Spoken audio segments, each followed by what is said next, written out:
Welcome to our podcast. This is Friends on Fire. I'm Mike. I'm a lifelong devotee of financial independence. I even wrote a book about it. And I'm Maggie, a newer convert, but just as passionate, especially on the intersection of minimalism and financial independence. We're one and the same. We are two like-minded friends who believe that talking about money with your friends and family opens the door to financial well-being. The Friends on Fire podcast is about dispelling myths, building financial acumen, and sharing your financial independence journey with the people you care about. This is Friends on Fire. Hey, Mike. Hey, Maggie.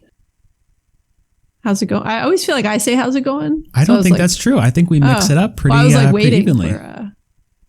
How's it going? Good. How are you? I'm okay. We sometimes talk about kids. Uh-huh.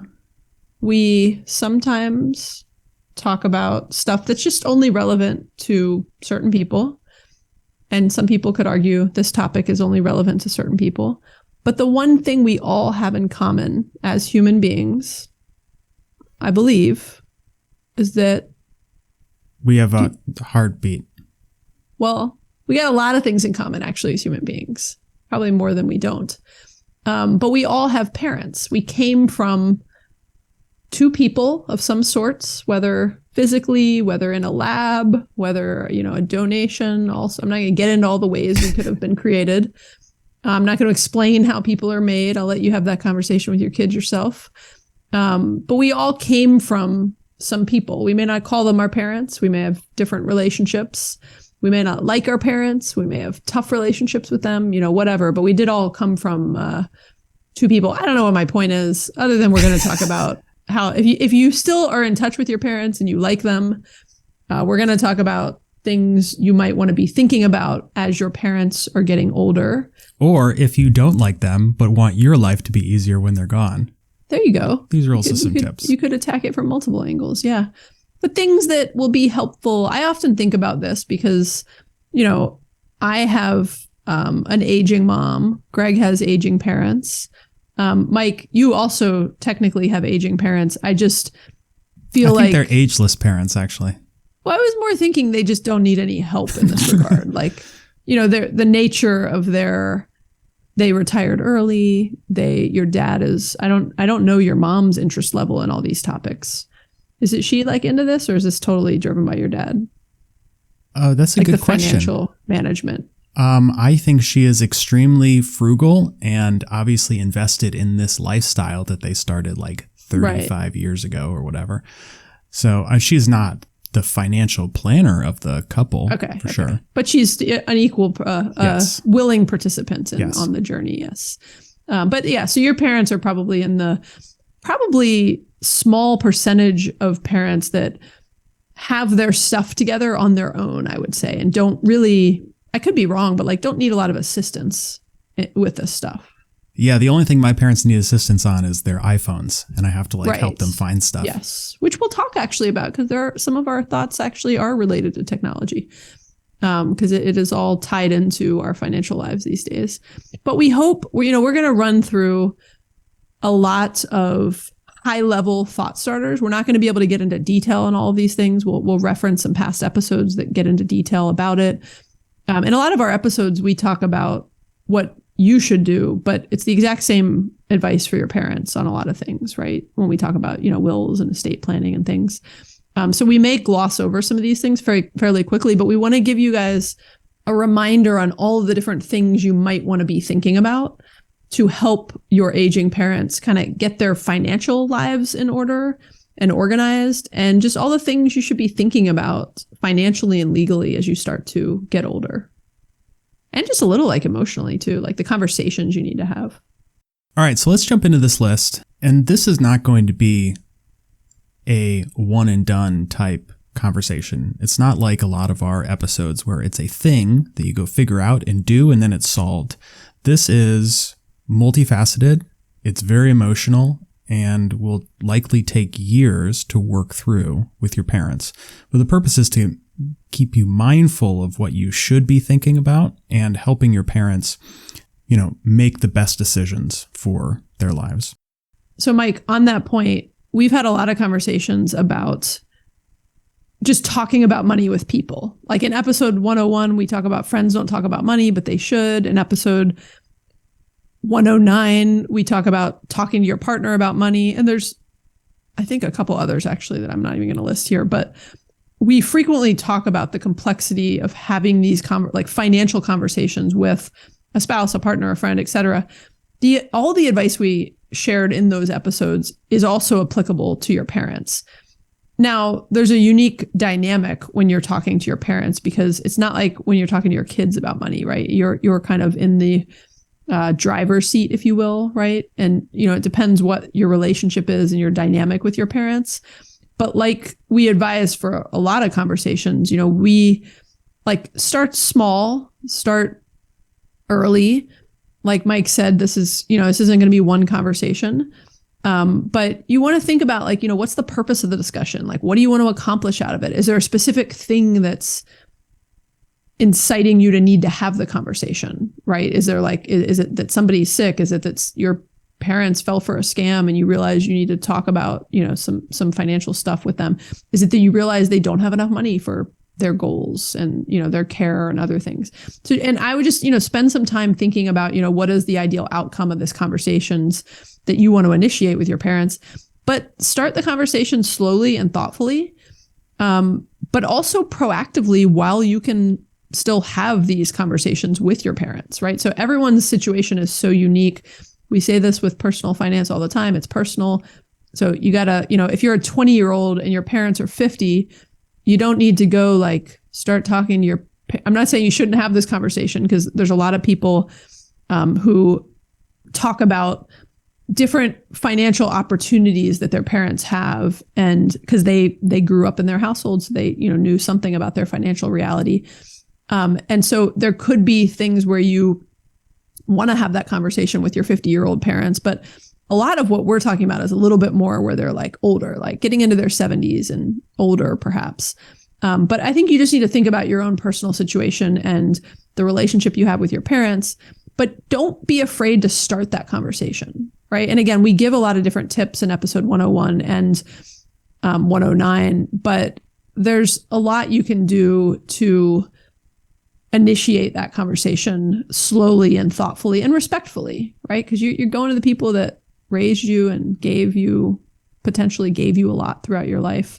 So in addition to thinking about what you want to accomplish, because you are going to play an active role in all of this when your parents are no longer around, but while they're alive, ask them what their wishes are, and don't push your personal agenda if it conflicts.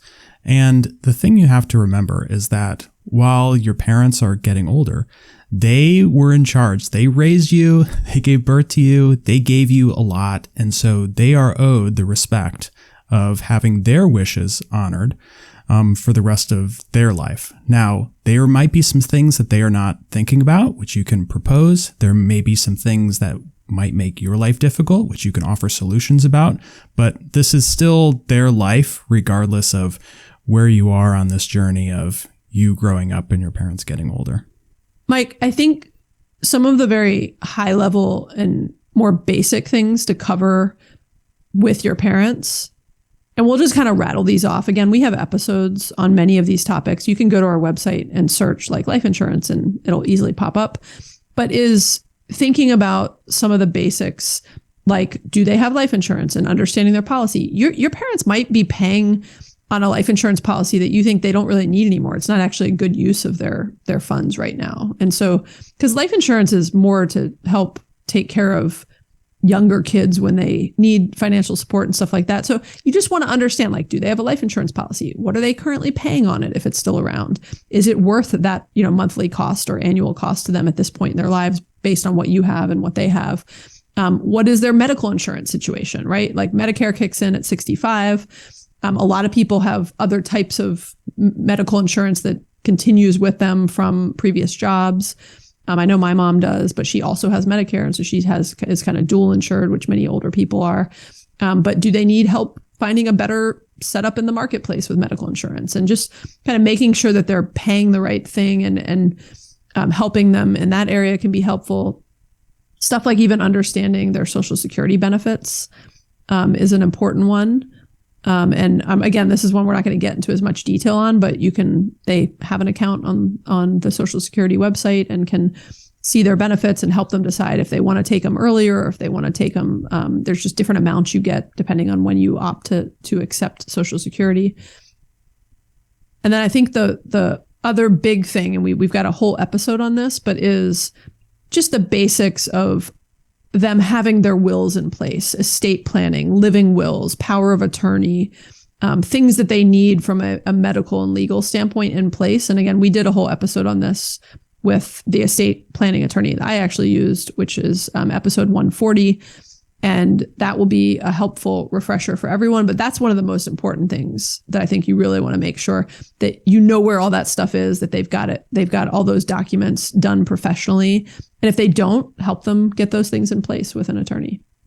And then there's a whole category of just good financial advice that you should be helping your parents with if they are open to it, regardless. And it's all the stuff that you should be doing yourself, that everybody should be doing. It's just sound financial advice. And so making sure that they are appropriately invested, that they are not paying fees for different types of financial accounts that aren't necessary, that they are managing their risk profile appropriately according to their age. But one of the things that you might have an opportunity to help your parents with, especially if they are not as savvy as I think our listeners are at this point, is with a withdrawal strategy for retirement savings accounts. And we just did an episode about this in regards to early retirement, but we talked about required minimum distributions and other withdrawal strategies. This stuff applies, obviously, like when you are able to tap into those accounts, like this is what we were talking about. And so making sure that your parents understand RMDs, that they understand when they are taxed and when they are not. So for instance, 401ks are taxed. If you convert it into a Roth, it grows tax-free and they can hand it down to you tax-free. So helping them manage distributions from their various sources of income could be extremely helpful for them and also make your life easier when they're no longer around. The other thing that is a very simple fix on this list in regards to financial accounts is helping your parents convert all their accounts into what's called payable on death accounts, so POD. And it just means that you designate a beneficiary or beneficiaries on your various bank accounts or brokerage accounts. It's easy to do, but what that means is that the accounts don't enter probate. They just transfer to you immediately on their death. And it makes it very simple, and it helps avoid what can be a very frustrating experience if these accounts are not in order when your parents pass away. Mike, what's the difference on pay on death versus leaving it to your estate, which is the advice that I've been given from like our estate planning attorney? It's the same thing, essentially. The leaving it to your estate means that it's a pay on death with the beneficiary as the estate. Versus what would be another example of like if someone actually named somebody? Yeah, that would be, so they could either leave it to you, Maggie, or to their estate or to your estate, and it doesn't go through probate. If there is no beneficiary on an account, it has to go through the courts. If you are at all confused about what type of account you have or who the beneficiaries are, the easiest thing to do is just to call up the firm that has your money and just say you would like to have a beneficiary designated so that this account becomes payable on death. And you'd be able to find this on any website for the firms you're using. This is like a very common thing. Basically, if you have cleanly listed beneficiaries for your accounts, you have essentially done a payable on death setup. But Right. you can also double check that with all of your, usually there's like a form online you need to fill out. Sometimes there's an actual like paper you need to scan in and send back. But you're essentially designating beneficiaries properly. And it should align with all of your estate planning paperwork also. So, like if you go work with an attorney to do estate planning, they'll give you a to-do list afterwards that's a reminder of like, make sure, like we said, that, you know, these 10 accounts should all make sure that they have this language as your beneficiary, which is essentially setting the, you know, pay on death benefit. Okay. The other things that, you know, Mike mentioned this earlier of just like all the things you do for yourself, right? A lot of the basics of things that we talk about on this show, like helping to make sure that your parents have a good kind of budgeting plan and can project their financial needs versus what they have, right? That they've kind of planned for medical expenses and other things. And so just having those conversations. And Mike talked earlier about, understanding their investments and fees and all of these things, but just getting to like the basics of their monthly budget, right? And are they living on a budget? Do they need to be living on a budget? Do they have plenty of money regardless of what they do? And just understanding that. And a big thing, like I think when you were talking about investments and stuff, Mike, of like all the things you do for yourself, like if they have a bunch of cash just sitting around in a checking account, that's not great, right? Get it into a high yield savings account. Wealthfront's paying out like 4.8% with their bonus right now, which is really high for even a high yield savings account.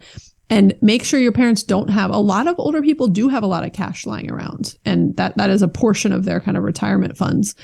And just getting it into where you're earning as much as you can for that money. And again, these are all the same things that you'd want to do for yourself. But I think the spirit of this is make sure you're helping your parents do this. And I do have a good tip and I just thought about it while we were having this conversation, Mike, for being in a better position to understand and kind of help your parents, like offer to do their taxes.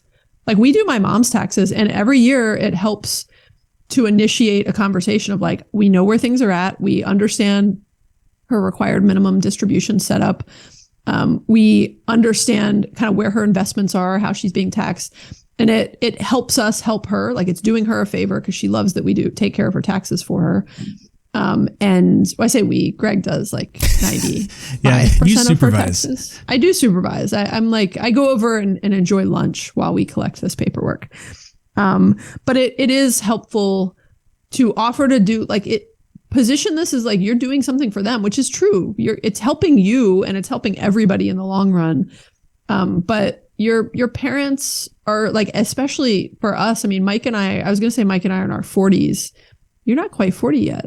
I'm 40. Oh, you're 40 now. I forgot about that. I turned 40 a while ago, Maggie. I forgot about that.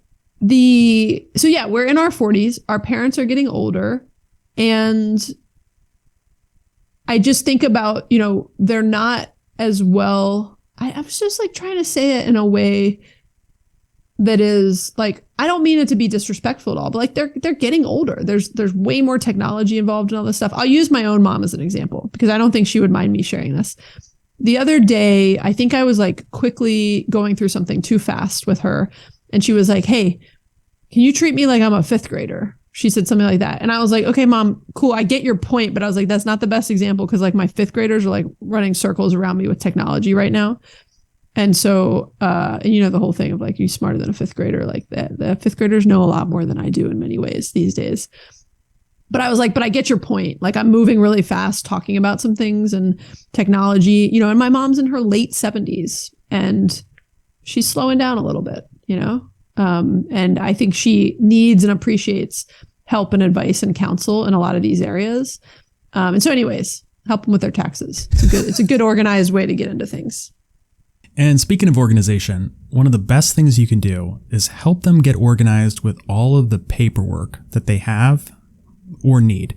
So gather all the financial and legal documentation, simplify their accounts if necessary, write down and store passwords, alarm codes, like all of this stuff that somebody could forget, you should document. And I'll cover this now and at the very end, but one of the best things that a parent can do for their child is to compile all of this information. So like take care of all this stuff, payable on death accounts, prepare their estate, but then put it all together into a single folder of information that your children can have when you're no longer around and solve all of these problems for them. Because you don't want, when your parents die, I don't think you want to spend a lot of time like scrambling to go find their passwords to go turn off some service that they're subscribed to. Like everybody would want this to be easier. Mike, I have a good tip that I just thought about while you were sharing that. And I heard about this a long time ago, but it's such a memorable name. I always think about it. There's a website called getyourshittogether.org. And it was written by the widow of or basically her husband died. I couldn't think how to describe that. Her husband died suddenly. She didn't know where anything was. She didn't know what their passwords were. She didn't know which banks they kept their money in. Like, I guess he just like dealt with everything. And she was so overwhelmed, in addition to grieving the loss of her husband, her life was like financially and organizationally like a mess. And so her mission was to help other people with this. And I just think it's really cool because they've got some great checklists on their website and a bunch of free resources. I think maybe it all started as free resources. She might have a couple things for sale now, but it's a great, helpful checklist of just all these things and like where all these documents are. And all these things we're talking about for our parents, like you want to do this with your partner and spouse also, right? Like know where key passwords are. So I was reading something, doing some research for this episode, Mike, and it was talking about like keys to houses. It was talking about people with like multiple homes. It was in like some Fidelity packet. And I was like, oh, I don't know. There's like multiple homes I need to get keys from for my mom. But there are things where like, do my brother or I have a key to her place, right? If something were to happen. And we do, but those are just the sort of logistics that you want to think about and talk through. And I think sometimes these conversations can feel stressful or negative, like you're talking about something bad happening. But I remember having to do like a prenup and wills and stuff with Greg. And yeah, they're tougher conversations, but they're important conversations, right? And like the whole spirit of everything we talk about here is like there's value in having these open, honest conversations with people. So we just, encourage you guys to dive into this stuff, even if it feels awkward at times or sad. Switching gears back to some more financial advice, one of the things that everybody has to think about is going to be estate taxes. Now, most people listening to this will not be impacted by estate taxes. So the federal limit on an estate being taxable is $13 million, and only 17 states have some sort of estate tax. I never knew this. Like, I did not know that there was that $13 million limit on things. Like, keep going, because I'm learning things. The estate tax is like a specific tax on anything over whatever the limit is, federal or state. But there's going to be all kinds of tax implications for financial assets moving over. So like if you inherit a 401k, you're going to have to take distributions from that. If you get a Roth, you're going to have to take distributions from that. There's going to be tax implications of that. And are you taxed at your own rate? So like if I inherit my mom's 401k and I'm in a high tax bracket like I would have been taxed at my income, not hers. Well, no, you will be forced to take distributions from her account. Until you do, it's not taxable. Like you inherit the account and then you are forced to take distributions. Same with a Roth. But distributions at her math? Like her requirement? No. It becomes your account. It's like your 401k, but you have to take it.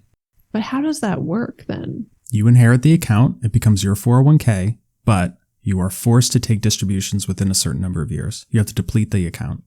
Well, that's like okay. So there's different than the RMD rules. There's like different rules. Okay. Right. So like Maggie, you talked about at the beginning of the episode, we're going to gloss over a lot of this stuff because it can get very specific and complicated, but understand estate taxes and other types of tax implications for inherited assets when you are planning with your parents. Now, I mentioned early in the episode that you should be respectful of your parents' wishes, but if you want to like throw in a little bit of your own ambitions here as well, you can offer, if your parents have more assets than they need, to work out some tax-free gifts. And so the IRS allows $17,000 per year per recipient from each parent to be tax-free. So that is, and it all like rolls up to this lifetime limit, that $13 million, but essentially they can give you this money or give it to your children or give it to whoever they want. And it is not taxable. And so if you wanted to get some help with college or medical expenses or make some gifts to your children or in any way start transferring assets earlier, keep in mind the gift limit and take advantage of it.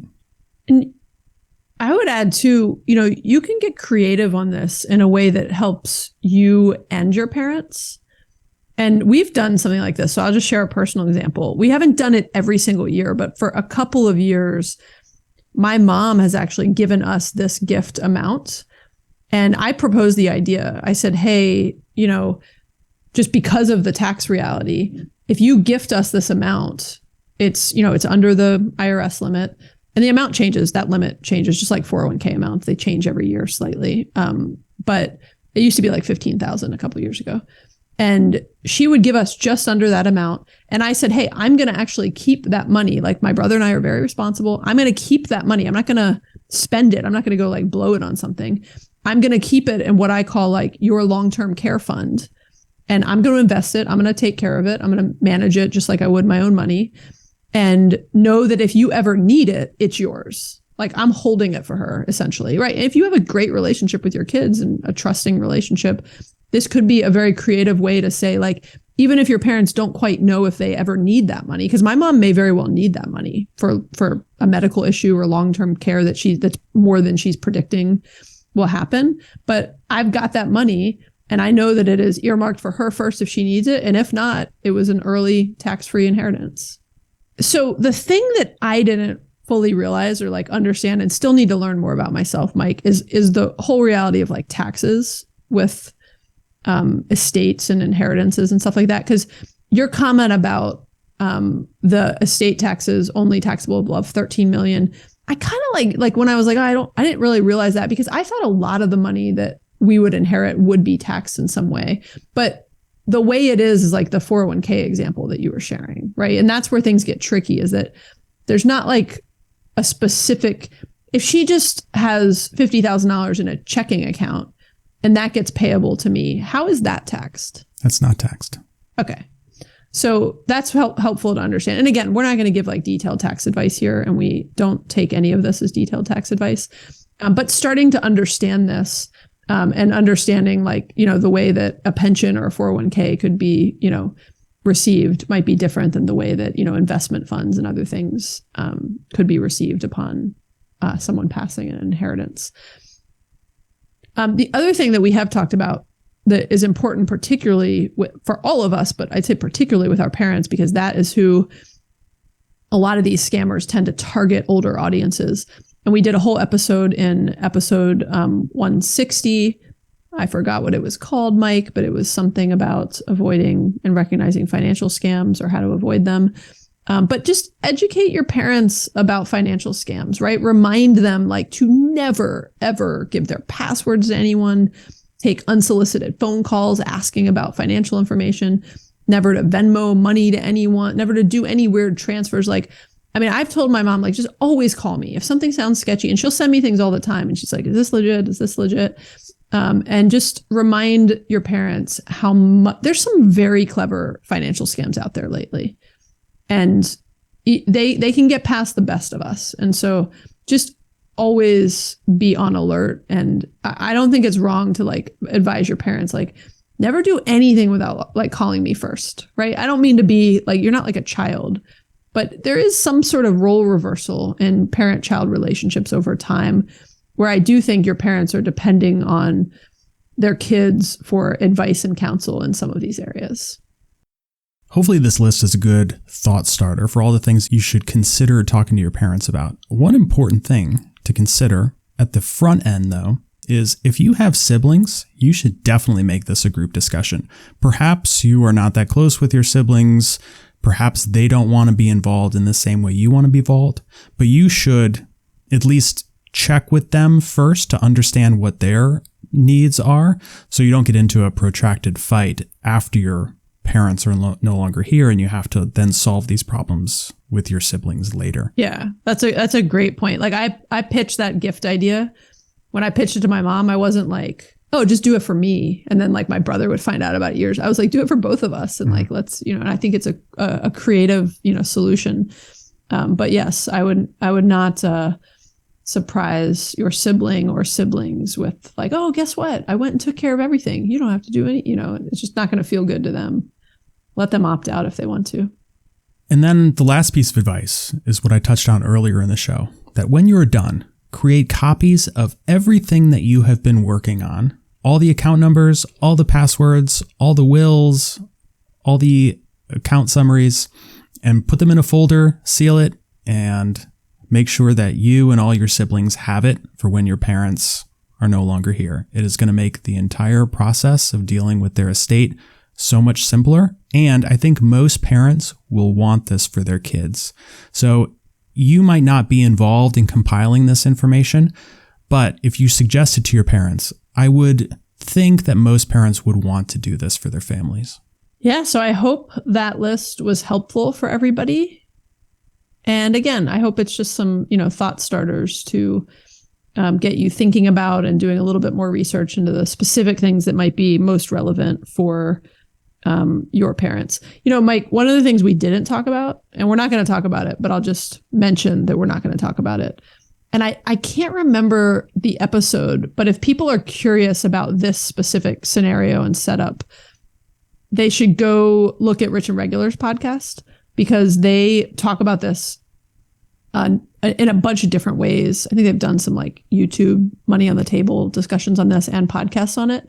But on, if you have a financially insecure parent where you actually need to help them financially, which is a position many people are in. I think, Mike, you and I are pretty privileged in the sense that our parents can mostly take care of themselves financially, so far at least, right?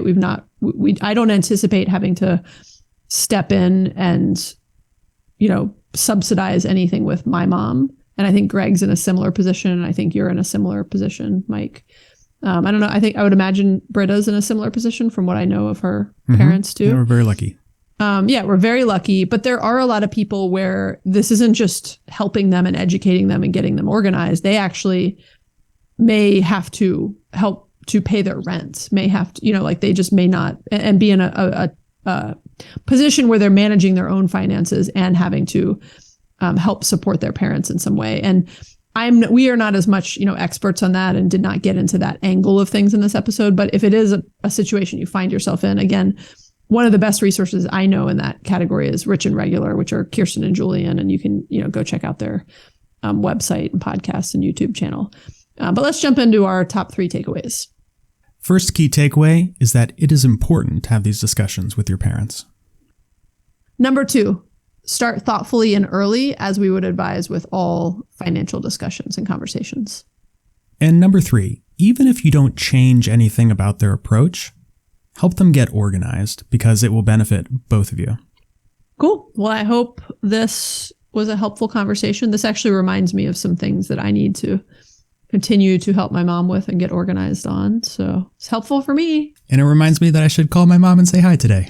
Yeah, there you go. And hey, if you get nothing else out of this episode, if your parents are still around, if you were lucky enough to be in that position, call them up, remind them that you love them, thank them for all the awesome things they may have done for you throughout your life. If you don't have your parents with you anymore, I'm very sorry. And do something special to honor them today. It's a nice reminder. I'll think of something special to honor my dad today. I don't know what it is yet, but I'll come up with it. So thanks everybody for listening. If you've been challenged or inspired by what you've heard, please share this episode with a friend or family member. We believe that talking to friends about money improves and deepens your relationships, and it's why we started this podcast. So spread the word and share it with a friend. Or share it with your parents. You can also rate and review the show and subscribe to make sure that you never miss an episode. If you have any thoughts or questions, we would love to hear from you, and you can leave us a voicemail or text us at 404-981-3370, or you can hit us up on Instagram. All right. Thanks, Maggie. Okay. Thanks, Mike. Bye. Bye.